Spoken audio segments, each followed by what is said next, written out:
Mardi 23 avril était le grand soir.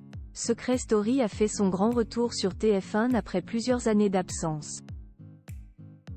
C'est en deuxième partie de soirée que Christophe Beaugrand a repris la main en direct sur la chaîne afin de présenter les candidats de cette 12e saison. Parmi eux figure Bruno. La suite après la publicité s'est repartie pour un tour. Après le comeback de la Star Academy en 2022 qui a été couronné de succès, TF1 a décidé de miser sur un autre de ses programmes phares, Secret Story.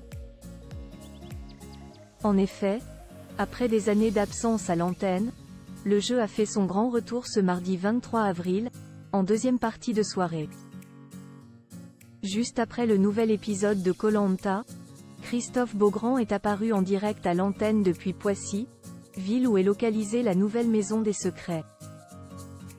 C'est lui qui a ainsi eu l'occasion d'accueillir les 15 candidats de cette saison 12, lesquels ont tous pu se présenter brièvement lors de leur portrait. C'est ainsi que les téléspectateurs ont découvert Bruno, 36 ans, originaire du Val d'Oise. En couple, il est papa d'un petit garçon de 5 ans, appelé Marcus. Et ce rôle a changé sa vie.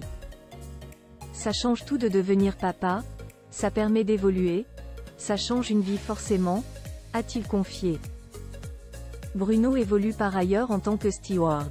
Mais c'est de son secret qu'il est très fier comme il l'a souligné. Et pour cause, il n'arrive probablement qu'une seule fois dans une vie. Ça a fait de moi ce que je suis aujourd'hui, a-t-il ajouté. Bruno, un athlète de haut niveau mais une carrière individuelle dont il a fait le deuil en fouillant un peu, il n'est pas compliqué de deviner le secret de Bruno. Ce dernier se cache derrière « Je suis athlète au prochain jeu ». Et en effet, son compte Instagram nous confirme que le candidat est un sportif de haut niveau, déjà médaillé d'argent aux Jeux paralympiques en 2021.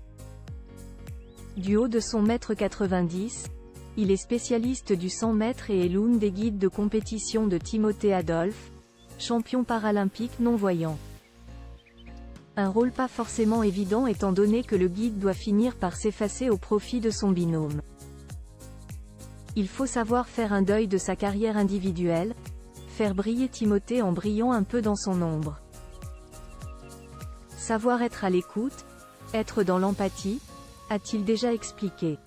Ce n'est que depuis 2008 que les guides montent sur les podiums et 2012 qu'ils reçoivent la même médaille que ceux qui l'accompagnent.